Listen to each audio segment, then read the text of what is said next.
नमस्कार प्यारे साथियों, नानक क्लासेज यूट्यूब चैनल पे आप सभी प्यारे विद्यार्थियों का स्वागत है। और एक और क्लास आपके लिए असिस्टेंट प्रोफेसर, क्योंकि आपके पास महज बड़े बड़े 60 दिन बचे हैं। उस 60 दिन की रणनीति और 100 आपके जो क्वेश्चन आने वाले हैं, उन क्वेश्चनों में सबसे इम्पोर्टेंट रहने वाला है करंट प्लस आर्थिक समीक्षा, यानी अर्थव्यवस्था है वो इम्पोर्टेंट रहने वाली है। अर्थव्यवस्था तो आपके लिए बहुत इम्पोर्टेंट है, प्लस करंट, ये दोनों चीजें आपके 40 क्वेश्चन क्लियर कर रही है।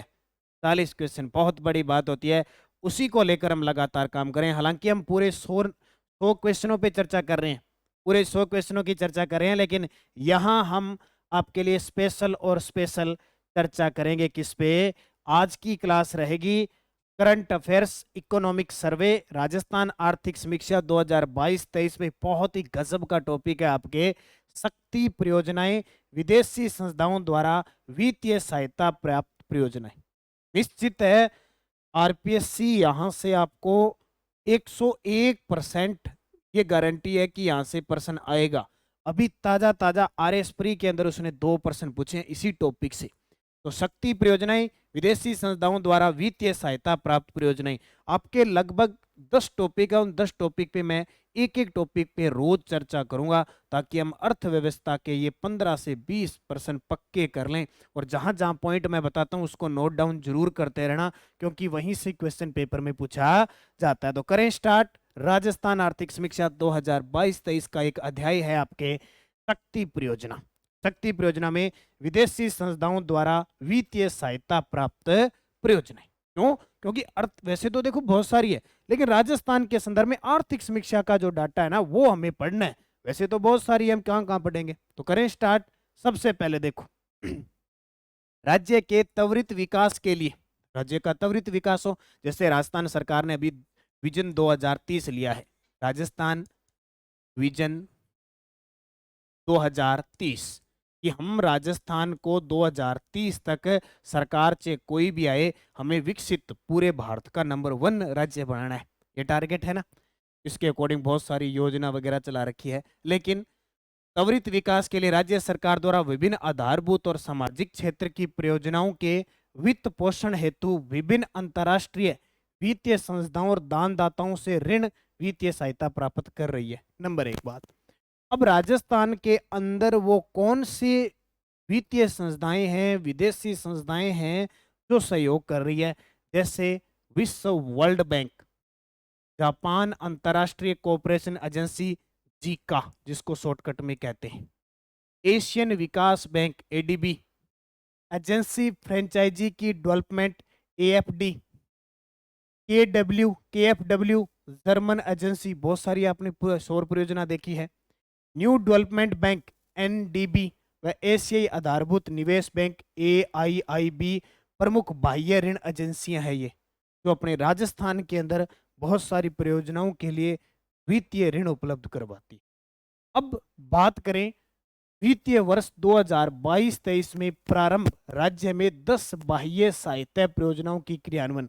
सबसे पहले यहां से जो प्रश्न पूछा जाता है वो ये पूछा जाता है, किस परियोजना में किस बाह्य एजेंसी का वित्त पोषण है।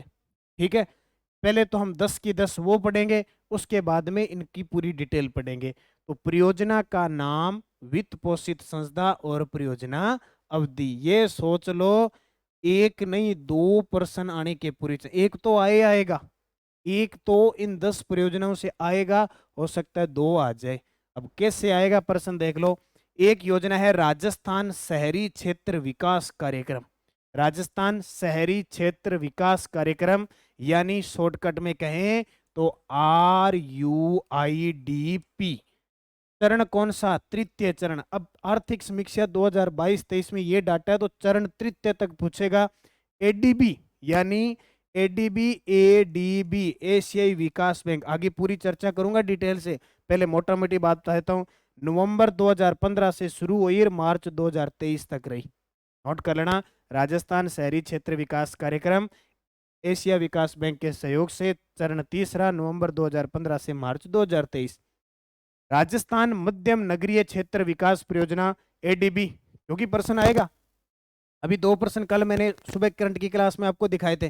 प्रश्न आ जाएगा, राजस्थान मध्यम नगरीय क्षेत्र विकास परियोजना किसके सहयोग से संचालित है? विश्व बैंक, नाबार्ड, एडीबी, जापान, ऐसे दे देगा। तो एडीबी यानी एशिया विकास बैंक जनवरी 2021 से नवंबर 2027 तक वो योजना इसके सहयोग से कब से शुरू हुई और कब तक संचालित है, ये सारी पूछेगा। दो होगी। तीसरी, राजस्थान राज्य राजमार्ग निवेश कार्यक्रम परियोजना, और ये आपके पेपर में आया कहाँ? आरएस प्री के अंदर आरपीएससी ने पूछा। राजस्थान राज्य, ये विकास वाला पूछा था उसने, ये विकास वाला पूछा था। दो प्रकार के अलग अलग है।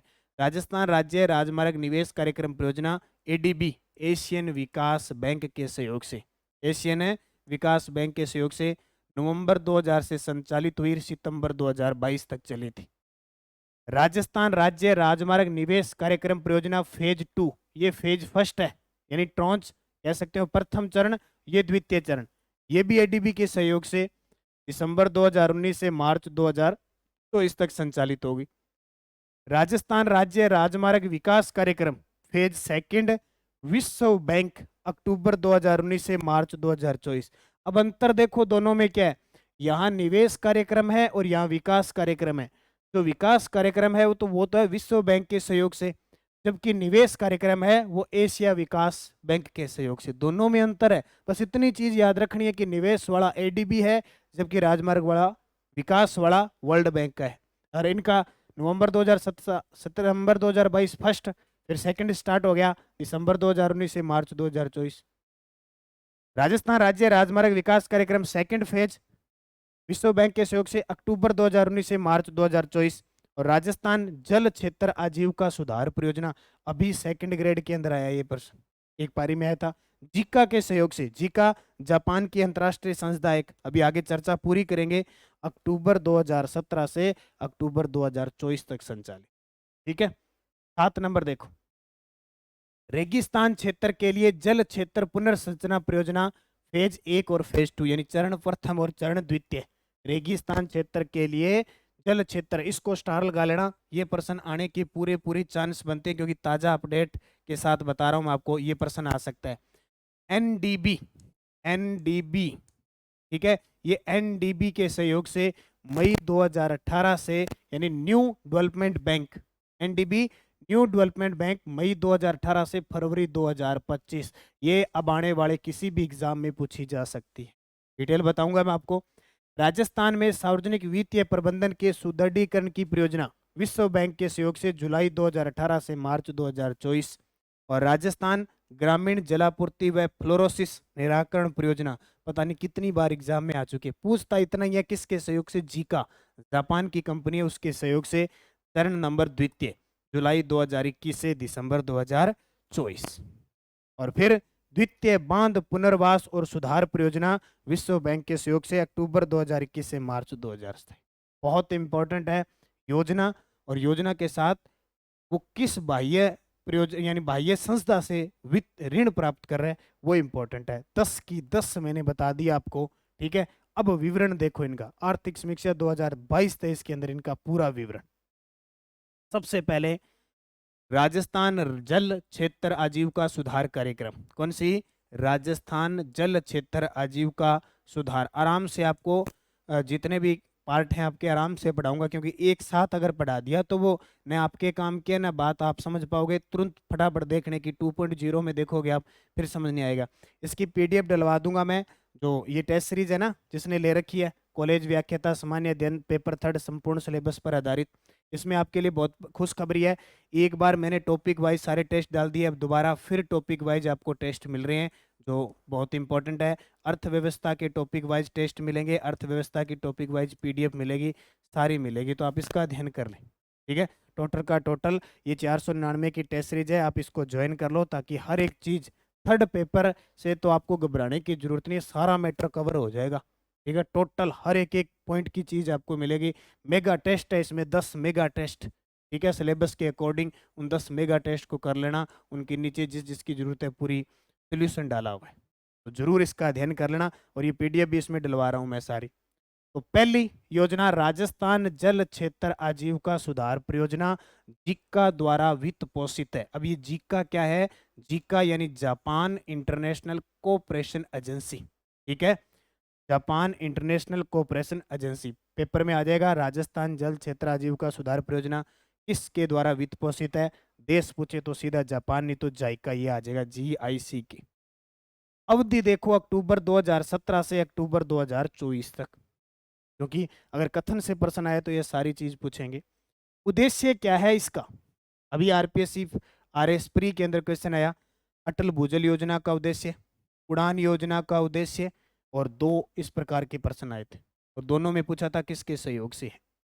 27 जिलों में 137 सिंचाई परियोजनाओं में पुनर्वास और जीर्णोद्वार के कार्य किए जाएंगे। राजस्थान के 27 जिलों में 137 सिंचाई परियोजनाओं में पुनर्वास और जीर्णोद्वार के कार्य किए जाएंगे। पूछा जा सकता है कितने जिलों में? 27 जिलों के अंदर। इस परियोजना से 4.70 लाख हेक्टेयर कृषि योग्य जो सिंचित क्षेत्र को लाभ मिलेगा। जीका द्वारा 2 ट्रेंच में वित्तीय सहायता दी जाएगी, यानी चरण नंबर 2, फेज कह सकते हैं, चरण कह सकते हैं, ट्रॉन्च कह सकते हैं, 2।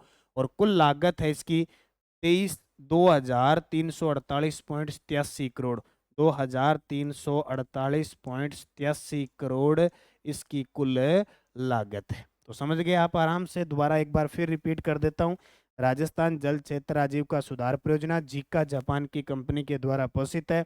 अवधि अक्टूबर 2017 से अक्टूबर 2024। कितने जिलों के लिए? 27 जिलों के लिए।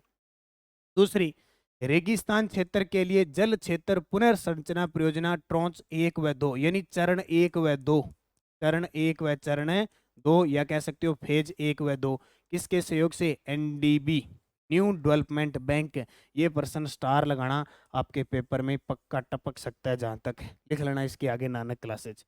वित्त पोषित न्यू डेवलपमेंट बैंक NDB मई 2018 से फरवरी 2025 तक पोषित। प्रथम ट्रॉन्च के रूप में, ट्रॉन्च यानी प्रथम चरण के रूप में $100 मिलियन मई 2018 से प्रभावी है, और द्वितीय चरण के रूप में $245 मिलियन 31 अक्टूबर 2022 से प्रभावी है। ठीक है, मिलियन डॉलर है, $डॉलर के रूप में 31 अक्टूबर 2022 से प्रभावी है। कुल परियोजना की जो लागत है वो 3,291.63 करोड़ टोटल है। परियोजना 7 वर्षों में 2 ट्रांच में क्रियान्वित की जाएगी, यानी 7 वर्षों में 2 चरणों में आयोजित होगी। कितने? 7 वर्षों में 2 चरणों में आयोजित होगी। इस परियोजना के अंदर 70% न्यू डेवलपमेंट और 30% राज्य की राशि है। यानी अब आपसे इस योजना में ये भी पूछा जाएगा कि जो NDB है, NDB का कितना प्रतिशत? 70%, और राज्य का कितना प्रतिशत? 30%। तो ये भी एग्जाम में आपसे पूछा जा सकता है। और मई 2018 से प्रभावी होकर 2025 तक, तो कितने साल हो गए? 7 साल। इसमें लाभान्वित कौन से जिले होंगे? तो जाहिर सी बात है रेगिस्तान की बात है। रेगिस्तान में तो रेगिस्तान वाले जिले होंगे, श्री गंगानगर, हनुमानगढ़, चूरू, नागौर, बीकानेर, झुंझुनू, सीकर, जोधपुर, जैसलमेर और बाड़मेर। 1 2 3 4 5 6 7 8 9 10 जिले हैं। ठीक है, इसमें आपसे पेपर में ये भी पूछा जा सकता है कौन सा शामिल नहीं है, कौन सा है। तो अपने 12 जिले होते हैं वैसे तो, पाली और सिरोही इसमें शामिल नहीं है, बाकी सारे ही आगे टोटल। विशेषता देखो, अब विशेषता जब भी हम रेगिस्तान की बात करते हैं तो उसमें जिला कौन सा है, नहर कौन सी आती है? इंदिरा गांधी नहर। तो इंदिरा गांधी फीडर की RD 496 से 671 तक 53.08 किलोमीटर के रिप्लाइलिंग वगैरह करने हैं, ये आपको याद नहीं करना। ठीक है, इंदिरा गांधी नहर के क्षेत्र की समस्या निजात पाना है, कहीं सूखा है तो कहीं अनकमांड क्षेत्र है, कहीं सेम की समस्या है, उसकी ये सारी विशेषता है। तीसरी याद रखना, राजस्थान में सार्वजनिक वित्तीय प्रबंधन के सुदृढ़ीकरण की परियोजना, राजस्थान में सार्वजनिक वित्तीय प्रबंधन के सुदृढ़ीकरण की परियोजना विश्व बैंक द्वारा पोषित है। ये इंपॉर्टेंट है, विश्व बैंक द्वारा पोषित है। परियोजना की कुल लागत 202.8 करोड़ है। अवधि रहेगी जुलाई 2018 से मार्च 2024 तक। किसकी? राजस्थान में सार्वजनिक वित्तीय प्रबंधन के सुदृढ़ीकरण के लिए सहयोग किसका रहेगा? विश्व बैंक का रहेगा। इसका उद्देश्य क्या है? पारदर्शिता, जवाबदेही और सार्वजनिक खर्च में दक्षता बढ़ाने के लिए बेहतर नियोजन और बजट निष्पादन में योगदान करना इसका मुख्य उद्देश्य है। क्योंकि वित्तीय की बात है तो जाहिर सी बात है ये होगी। ठीक है, ये भी देख सकते हो। वर्तमान में राजस्थान में सार्वजनिक वित्तीय प्रबंधन के सुदृढ़ीकरण हेतु राजस्थान सरकार द्वारा यह परियोजना विश्व बैंक के सहयोग से, ये नोट करना है, ज्यादा इस पे दबाव रखना है, विश्व बैंक के सहयोग से। वर्तमान में परियोजना के अंतर्गत 19 अनुबंध निष्पादित किए गए हैं। और एक और बता देता हूं आपसे, ये भी प्रश्न आ सकता है, निम्न में से कौन सी एशिया विकास बैंक की परियोजना नहीं है, निम्न में से कौन सी विश्व बैंक की नहीं, इन दोनों से पूछा भी जा सकता है, तो ये भी आपको क्लियर करना है। इसमें मुख्य घटक क्या है? सार्वजनिक वित्तीय प्रबंधन ढांचे को मजबूत करना, व्यय और राजस्व प्रणाली को मजबूत करना है, और परियोजना प्रबंधन और क्षमता निर्माण है। चौथी देखो, राजस्थान शहरी क्षेत्र विकास कार्यक्रम RUSDP चरण तृतीय, एशिया विकास बैंक द्वारा वित्त पोषित, यानी ADB। एशिया विकास बैंक का हेडक्वार्टर पूछे तो मनीला के अंदर है, और मनीला कहाँ पे है? फिलीपींस में, फिलीपींस में। ठीक है, आपसे विश्व बैंक का पूछे तो वाशिंगटन DC अमेरिका के अंदर है। इसकी अवधि नवंबर 2015 से मार्च 2023 तक थी। परियोजना की कुल लागत आई 3,672 करोड़, उनमें से राज्य का हिस्सा 660 करोड़। कितना था? 660 करोड़। तो राजस्थान शहरी क्षेत्र विकास कार्यक्रम, बस याद क्या रखना है, ADB के सहयोग से। इसमें देखो, अनुबंध ये था कि दीर्घ अवधि 10 वर्ष तक के अनुरक्षण, मरम्मत और परिचालन का प्रावधान किया गया है। उद्देश्य, चयनित शहरों के निवासियों को जलापूर्ति सेवा प्रदान करना, संपूर्ण स्वच्छता सहित सीवरेज क्षेत्र में सुधार करना। और इसमें 5 शहर है, ध्यान रखना, टोंक, श्री गंगानगर, झुंझुनू, पाली व भीलवाड़ा। इसके सहयोग से, ADB के सहयोग से। इनके अंदर पाली और झुंझुनू में काम पूरा हो चुका है, पाली और झुंझुनू में काम पूरा हो चुका है, बाकी काम है प्रगति पर। ये आंकड़े हैं सारे के सारे। आपसे जिले शहर पूछ सकते हैं 5, किसके सहयोग से? ADB के सहयोग से। इसकी अवधि कितनी थी वो पूछी जा सकती। राजस्थान राज्य राजमार्ग निवेश कार्यक्रम परियोजना, अब ये प्रश्न पेपर में आ रहे हैं बार बार। अभी RS के अंदर 2 यहाँ से प्रश्न पूछे गए, तो आपसे भी पूछेंगे, क्योंकि आपके तो स्पेशल राजस्थान अर्थव्यवस्था आर्थिक समीक्षा 2022-23 ये सारी लिख रखी है, तो आपके लिए इंपॉर्टेंट रहेगी। अब बजट 2022-23, और एक और बता देता हूं, आर्थिक समीक्षा 2021-22। अब ये लिख रखा है आपके सिलेबस में, हो सकता है यहाँ से प्रश्न नया आए, ठीक है, नया वाला ही आए, लेकिन फिर भी मैं ये दोनों के दोनों आपको नानक क्लासेज ऐप में जिसने टेस्ट सीरीज लिखी है, दोनों की दोनों PDF के रूप में जितने भी है कवर करवा दूंगा, जो आने वाले क्वेश्चन है आर्थिक समीक्षा के और बजट के, दोनों की दोनों PDF आज शाम तक डल जाएगी। ठीक है, ऐप के अंदर जहां जिसने टेस्ट सीरीज ले रखी है उसको। राजस्थान राज्य राजमार्ग निवेश कार्यक्रम, जब भी नाम आएगा तो उत्तर करना है ADB, एशिया विकास बैंक द्वारा। जब विकास बात आए तो वर्ल्ड बैंक, दोनों में अंतर है। राजस्थान राज्य राजमार्ग निवेश कार्यक्रम परियोजना फर्स्ट, कुल लागत 2,452.36 करोड़, अवधि नवंबर 2017 से सितंबर 2022 पूर्ण हो चुकी है। उद्देश्य, राजमार्गों पर यातायात दक्षता व सुरक्षा को सुधारना है। प्रथम चरण के अंतर्गत पैकेजों में 980 किलोमीटर लंबाई के 16 राजमार्गों के विकास के कार्य आवंटित किए जा चुके हैं। प्रथम चरण के अंदर टोटल जो पैकेज था उसमें से 980 किलोमीटर लंबाई के 16 राजमार्गों के विकास के कार्य आवंटित किए जा चुके हैं। ये फेज नंबर फर्स्ट है, प्रथम चरण है, और ADB के सहयोग से। नाम याद रखना, निवेश कार्यक्रम। राजस्थान राज्य राजमार्ग निवेश कार्यक्रम नंबर 2, ये भी ADB के सहयोग से। अब ऐसे प्रश्न पेपर में आ जाते हैं ना बड़ा, क्योंकि कभी देखना अर्थव्यवस्था का प्रश्न आएगा तो 4-4, 5-5 लाइनों में आएगा, वो 3-4 चीजें लिख देता है, फिर विद्यार्थी क्या करता है, घबरा जाता है, बोले यार इतना बड़ा प्रश्न मैंने तो कभी देखा नहीं। उसमें से अर्थव्यवस्था एक ऐसी चीज है, बड़ी आसान है, बस समझने की बात है क्या कह रहा है। अभी RS प्री के अंदर क्वेश्चन आ गया, उसने 5 लाइनें लिख दी, 5 लाइनें लिख दी और 4 ऑप्शन उसके सीधे डाल दिए, विश्व बैंक और किसके से। अब 5 लाइनें लिख तो दी, अब जिसको इतना ही पता था कि निवेश कार्यक्रम की बात कर रहा है या विकास कार्यक्रम की, निवेश आएगा तो ADB आएगा, विकास आएगा तो वर्ल्ड बैंक आएगा, सीधा ही था और कुछ देखने की जरूरत नहीं थी। लेकिन हम जब बड़ा प्रश्न देके पहले ही घबरा जाते हैं, तो घबराना नहीं है, आराम से उस क्वेश्चन को पढ़ना है और हिंट देखना है ये क्या दे रहा है, बस उसी हिसाब से उत्तर लगाना है। तो ADB के द्वारा वित्त पोषित है, अवधि दिसंबर 2019 से मार्च 2024 तक है। उद्देश्य, राजमार्गों पर यातायात दक्षता व सुरक्षा को सुधारना, सेम ही है, बस अवधि ध्यान रखना, और वित्त पोषित एक ही चीज है, यानी निवेश का नाम आए राजस्थान राज्य राजमार्ग निवेश कार्यक्रम, एडीबी करना है आपको।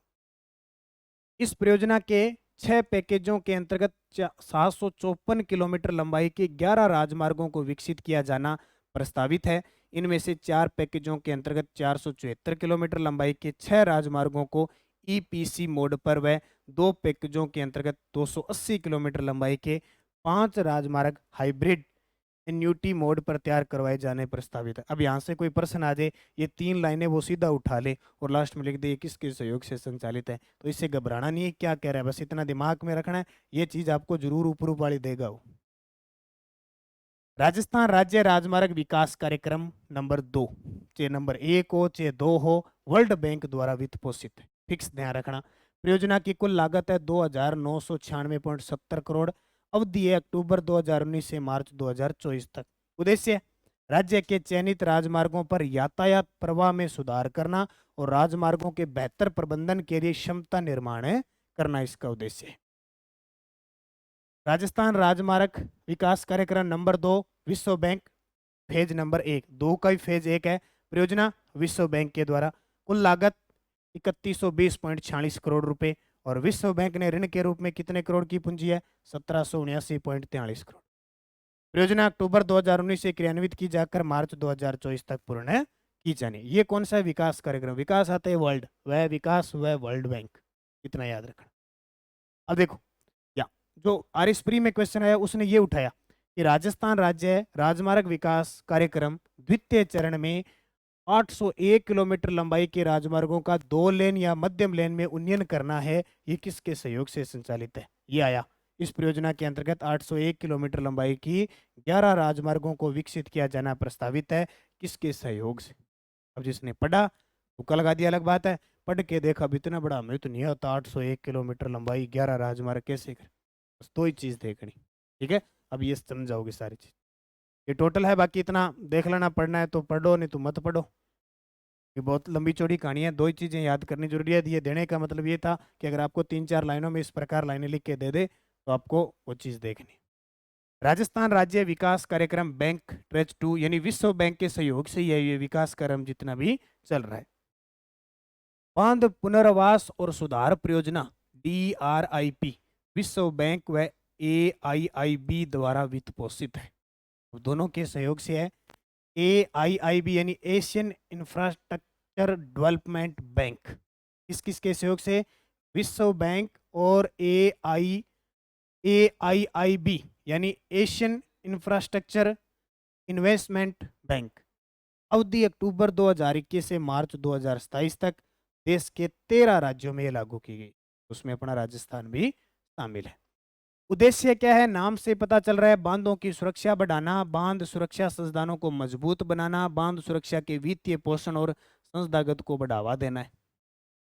बजट घोषणा 2020-21 के लिए 18 बांध और 21-22 के लिए 18 बांध के अनुसार टोटल 36 बांधों का कार्य करवाया जाएगा। देख लो, बांध पुनर्वास और सुधार परियोजना विश्व बैंक और AIIB द्वारा वित्त पोषित है। राजस्थान ग्रामीण जलापूर्ति व फ्लोरोसिस निराकरण परियोजना चरण द्वितीय Zika Japan international cooperation agency के द्वारा, ये तो बहुत बार नॉर्मल पेपरों में भी क्वेश्चन आया है कि राजस्थान में फ्लोरोसिस निराकरण के लिए किसका सहयोग लिया जा रहा है, तो जापान का, जापान की कंपनी है जायका, या कई बार जीका नहीं आता पेपर में, आपको ये हिंदी में देखने को मिलेगा जायका, ठीक है, जायका मिलेगा, पूरा नाम है जापान इंटरनेशनल कोऑपरेशन एजेंसी। अवधि जुलाई 2021 से दिसंबर 2024 है। परियोजना की अनुमानित लागत है 4,765.31 करोड़। इसमें जल जीवन मिशन जो चल रहा है ना, 2019 को चला था और यानी 15 अगस्त 2019 को चला था और 2024 तक चलेगा। भारत सरकार का हिस्सा है 1985.17 करोड़। राज्य की निधि ग्रामीण में है 577.14 करोड़। राज्य निधि शहरी है 28.35 करोड़ और JICA यानी जायका है उसका है 2174.65 करोड़। तो आपसे सीधा पेपर में आएगा, जायका के सहयोग से ग्रामीण जलापूर्ति व फ्लोरोसिस निराकरण परियोजना चल रही है। उद्देश्य, परियोजना का उद्देश्य देखो, जापान राजस्थान राज्य के झुंझुनू और बाड़मेर जिले में, ये 2 जिले पूछ सकते हैं आपसे, बाड़मेर और झुंझुनू, तो राजस्थान राज्य के झुंझुनू और बाड़मेर जिले में जल शोधन प्लांट, जल आपूर्ति संबंधित सुविधाओं का निर्माण, ग्राम जल स्वच्छता समिति की क्षमता विकास के साथ साथ सामुदायिक विकास गतिविधियों को लागू करके स्थायी और सुरक्षित पेयजल आपूर्ति कर रहे हैं, जिससे निवासियों का जीवन स्तर, स्वच्छता और स्वास्थ्य की स्थिति में सुधार हो सके। अब इसमें कितनी चीजें याद करने वाली है। सबसे पहले इस योजना का नाम देखो, राजस्थान ग्रामीण जलापूर्ति व फ्लोरोसिस निराकरण परियोजना चरण सेकंड। इसके सहयोग से जायका जापान की कंपनी, अवधि जुलाई 2021 से दिसंबर 2024, और इसमें शामिल कौन कौन से हैं, झुंझुनू और बाड़मेर। ठीक है। अब इस परियोजना के तहत झुंझुनू जिले के 2 कस्बे यथा सूरजगढ़ और उदयपुर वाटी में पेयजल जलापूर्ति व 3,50,239 घरेलू नल कनेक्शनों के माध्यम से बाड़मेर और झुंझुनू के 1173 गांव और 4184 बस्तियों में पेयजल उपलब्ध करवाया जा रहा है। ठीक है। कोविड-19 महामारी के कारण हालांकि ये काम देरी से हो रहा है। एक और योजना आती है राजस्थान मध्यम नगरीय क्षेत्र विकास परियोजना। राजस्थान मध्यम नगरीय क्षेत्र विकास परियोजना एडीबी के सहयोग से एशियन विकास बैंक, अवधि जनवरी 2021 से नवंबर 2027, और परियोजना की कुल लागत 3,076 करोड़। इसमें भी वही है, कितने शहर शामिल है, 14 शहरों को शामिल किया गया है इसमें।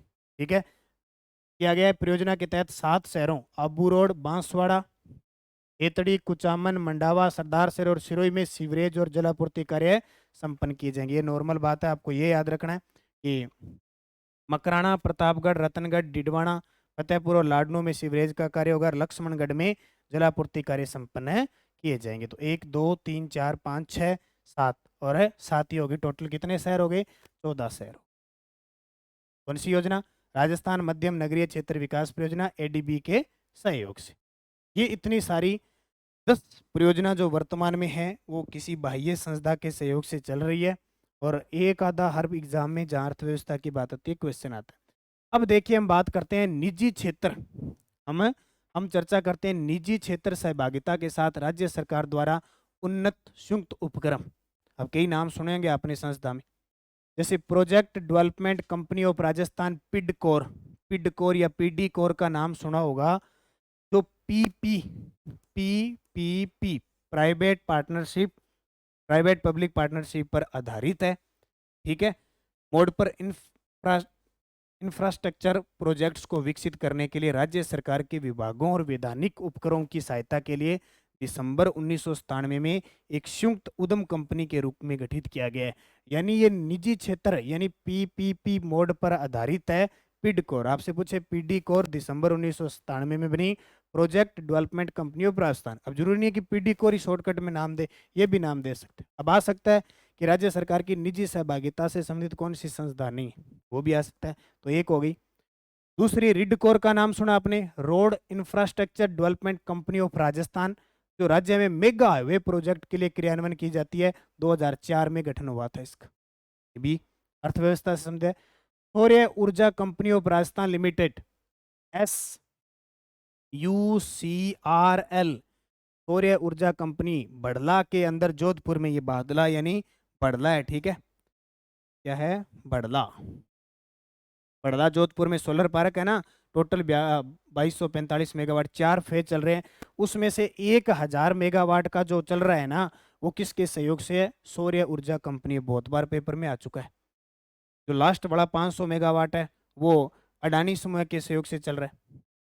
तो ये याद रखना, सौर्य ऊर्जा कंपनी ऑफ राजस्थान यानी SUCRL, बड़ला जोधपुर में 1000 मेगावाट के है, और वर्ष 2014 में इसका गठन किया गया था। SL सौर्य ऊर्जा कंपनी ऑफ राजस्थान लिमिटेड यानी ESUCRL को जोधपुर और जैसलमेर में 750 मेगावाट के सौर पार्कों के विकास के लिए वर्ष 2014 में गठन हुआ। गठन पूछा जा सकता है, कौन से सौर ऊर्जा पार्कों के लिए विकसित किया गया, तो जोधपुर और Jaisalmer 750 megawatt. Adani renewable energy park Rajasthan limited यानी AREPRL। ठीक है, जैसलमेर के अंदर और बड़ला जोधपुर में 2000 मेगावाट के सौर पार्कों के चरणबद्ध तरीके से विकास के लिए 2015 में गठन हुआ। ये अडानी का है, ये एस सेल का है, ये सौर्य का है, ये रिडकोर वाला है। ठीक है, ये इतने 5 हैं जो निजी सहभागिता से किसी न किसी प्रकार का इनसे सहयोग हो रहा है। जैसे अडानी से सहयोग मिल रहा है, जो बढ़ला है वो 500 मेगावाट है, वो अडानी के सहयोग से बना है और ये पर्सन पेपर में फिक्स आते हैं। ठीक है, तो इनको ध्यान में रखना है। तो ये जो आर्थिक समीक्षा का जो शक्ति परियोजना विदेशी संस्थाओं द्वारा वित्तीय सहायता और प्राप्त परियोजना है वो पढ़ी हमने। हालांकि कुछ और चीज़ें पढ़ेंगे जब हम ज्योग्राफी का एक टॉपिक पढ़ेंगे, ऊर्जा संसाधन, ऊर्जा महत्वपूर्ण नवीकरणीय वगैरह है। तो बस जो ज़्यादातर एग्जाम में जो आती है वो करंट की आती है, वो करंट की अपडेट मैं आपको दे रहा हूँ।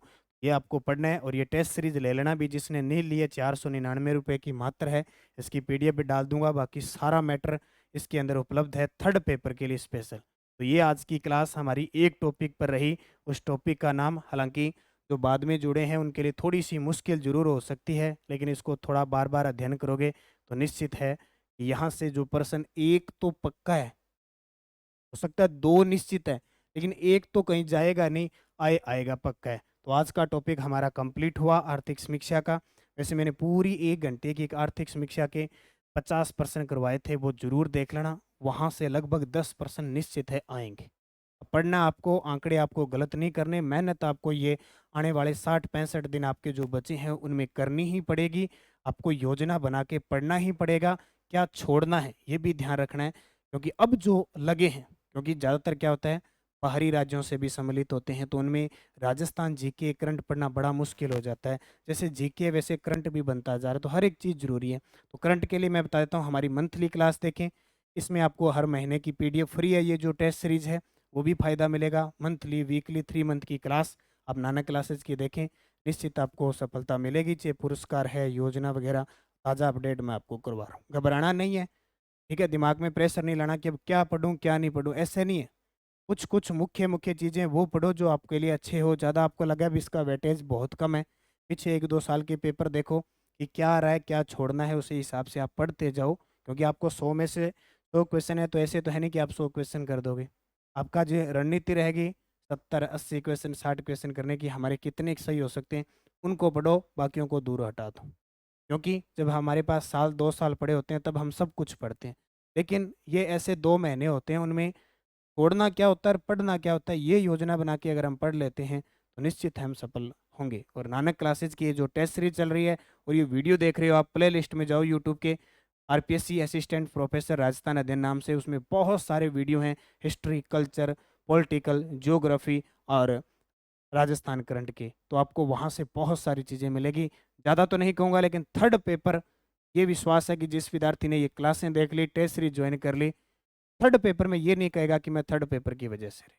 बाकी आपको मेहनत खुद करनी पड़ेगी, हमारा काम सिर्फ दिशा देना है। धन्यवाद। जय हिंद, जय भारत, जय राजस्थान।